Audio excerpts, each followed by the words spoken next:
Florence Rodriguez, bonjour. Bonjour Frédéric, bonjour mon bébé TV. Pour TV. Alors, le sujet du mois, vous avez décidé de nous parler, je crois, des bébés, en tout cas, la première année des bébés. Des promesses, oui, le sujet du mois, la première année des bébés, leur croissance, leur évolution psychomotrice, le langage. C'est une révolution. Hein. Une révolution. Et donc, qui est votre intervenant? Eh bien, c'est le docteur Jérôme Valto de Mouliac, qui est pédiatre de Ville. Très bien.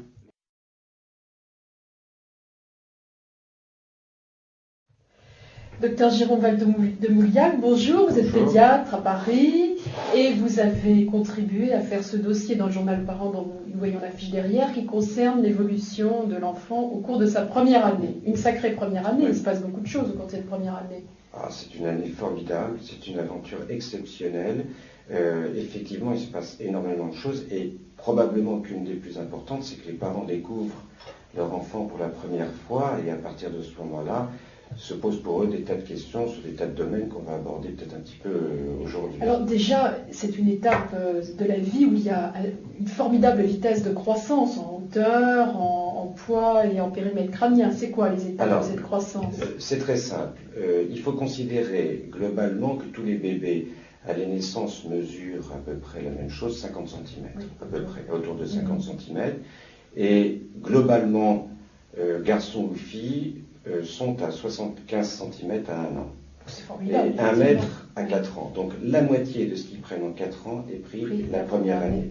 Et si on veut aller plus loin, sur ces 25 cm qu'ils prennent en 1 an, 10 sont pris les 3 premiers mois. C'est dire la fantastique augmentation de taille, de poids et périmètre crânien qui se passe pendant cette période. Alors, oui, le périmètre crânien, de façon proportionnellement phénoménale la première parce année.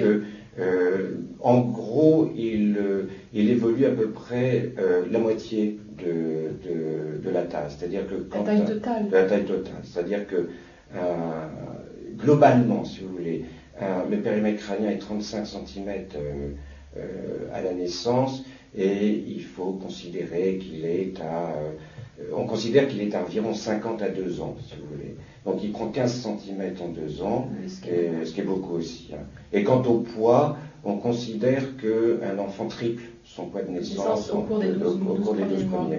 Alors bon, un enfant évolue effectivement depuis la position complètement couchée, assez hypotonique, enfin peu tonique du moins, parce que les membres le sont, c'est ça.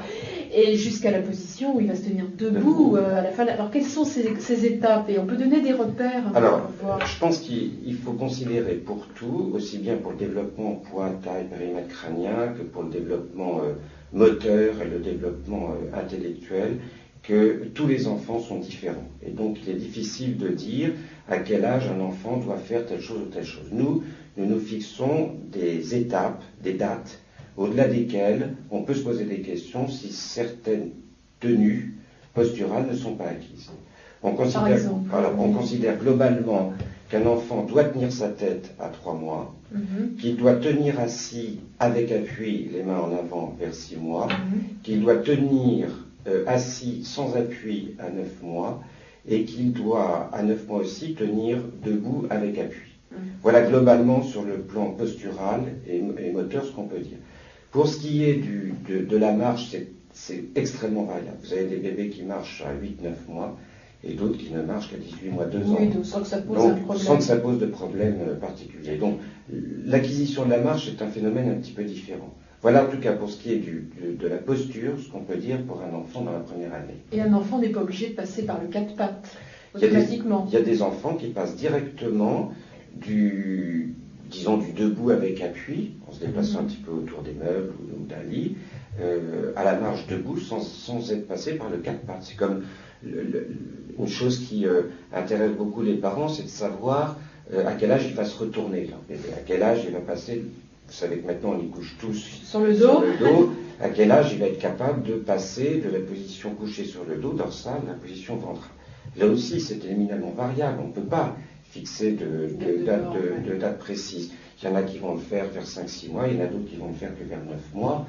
et ça n'a aucun caractère pathologique. Oui, et puis en plus, la menace de la mort subite du nourrisson s'est éloignée beaucoup. Ah, c'est beaucoup éloigné. Passé 3 mois. De toute façon, quand vous avez un enfant qui déjà à 5-6 mois se retourne, vous pouvez toujours essayer de le remettre sur le dos, il se remettra sur le ventre s'il l'a décidé. On a envie, oui, bien sûr. Alors avant le langage, car aussi la première année, c'est aussi les premiers prémices du langage, même déjà le langage. Quels sont ces modes de communication? Alors, contrairement à ce qu'on pensait il y a très longtemps, un bébé communique très vite. Le regard, la façon dont il accroche le regard, ce qui peut déjà apparaître dès le premier mois. On considère là aussi, si vous voulez, pour des problèmes de développement des éléments sensoriels, qu'un enfant doit accrocher le regard, doit suivre du regard à 3 mois. Mais il y en a qui le font beaucoup plus tôt, et déjà dans le regard, dans le sourire, réponse, dans la façon dont il vous fixe quand vous lui parlez, vous sentez déjà qu'il y a une ébauche de communication, ainsi que certains gestes qu'il est capable de faire. Le sourire est très signifiant, il n'est pas forcément mécanique. On considère que le premier mois, c'est un sourire un peu de satisfaction. J'ai bien mangé, je suis content, je souris. Mais au-delà du premier mois, il y a déjà des bébés qui expriment par le sourire le désir de capter l'attention et communiquer. De la même manière, l'interprétation des pleurs est aussi délicate, parce que vous avez des enfants qui pleurent réellement parce qu'ils souffrent, et vous avez parce qu'ils ne sont pas bien, parce qu'ils ont mal au ventre, parce qu'ils sont sales, parce qu'ils ont faim, etc. Et vous avez des bébés qui très vite, par le pleur, essayent de trouver un moyen de capter l'attention, donc de chercher à communiquer. Alors si vous parlez du langage, il est évident que ce qu'on appelle le gazouillis, le areux, etc., qui est le premier mode de langage, qui est un mode de langage très intéressant parce que tous les bébés l'ont, qu'ils entendent ou pas. Ils auront cette phase de gazouillis. Le gazouillis dans lequel on a parfois l'impression que les enfants sont presque en train de vous raconter des histoires incompréhensibles.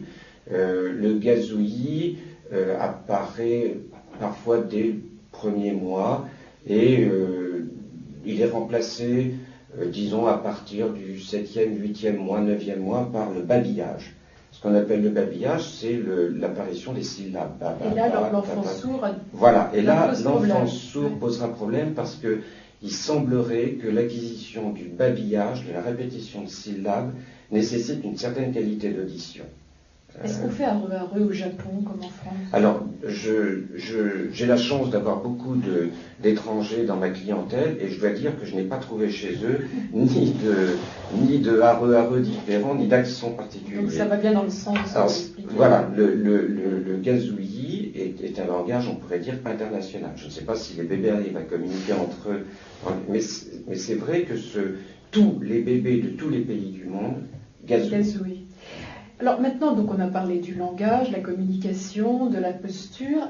Allons plus en avant. Qu'est-ce qui se passe avec les mains? Comment arrive-t-il à utiliser ses mains pour faire une pince? Alors, le développement de l'appréhension, qui est très important pour manipuler les objets, se fait de façon progressive aussi.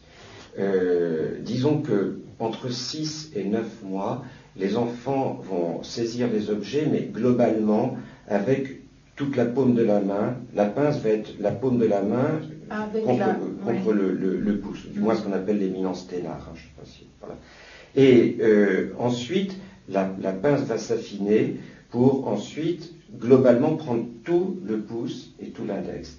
Et ce n'est en gros qu'à partir de 10 mois, 1 an, peut-être parfois un petit peu plus, qu'ils vont acquérir la pince précise entre l'extrémité du... Voilà, la pince fine entre l'extrémité du pouce et l'index. Là aussi, hein, avec des grandes variétés entre les individus qui ne signifient pas grand-chose. Vous savez très bien que l'évolution se fait par étapes et comparer 2 bébés est une ineptie dans la mesure où ils ne vont pas évoluer de la même façon et qu'un bébé qui va acquérir la pince globale, par exemple, à un âge, va peut-être mettre plus de temps que l'autre à acquérir la pince fine sans que ce soit pathologique. Bien sûr. Alors pour conclure, là on a parlé d'étapes, vous avez été très prudent effectivement pour ne pas mettre de normes qui sont plus dangereuses, bien sûr. Alors, faut-il ou non favoriser l'émergence de ces étapes ou au contraire laisser faire les choses? Alors, il semblerait que pour un enfant normalement stimulé, le normalement signifiant que c'est un enfant qui est entouré d'une chaleur, d'un amour, d'une tendresse normale, tout ce développement se fasse naturellement. C'est-à-dire qu'il n'y a pas d'interaction du milieu extérieur sur ce développement. Nous essayons, enfin nous nous efforçons d'expliquer aux parents qu'il ne faut pas trop stimuler leurs enfants, et plutôt suivre leurs acquisitions que les précéder, de façon à ne pas trop les stimuler, et ce qui les énerve, qui perturbe leur sommeil, qui perturbe leur rythme. On est plutôt pour suivre que pour précéder. Mais suivre, ça veut dire être attentif à ce qu'ils désirent, à ce qu'ils souhaitent, donc être un petit peu à l'écoute, mais pas forcément en faire trop. Docteur Jérôme Valtomouliac, merci beaucoup, c'est une très belle conclusion pour Mon Bébé TV. Merci.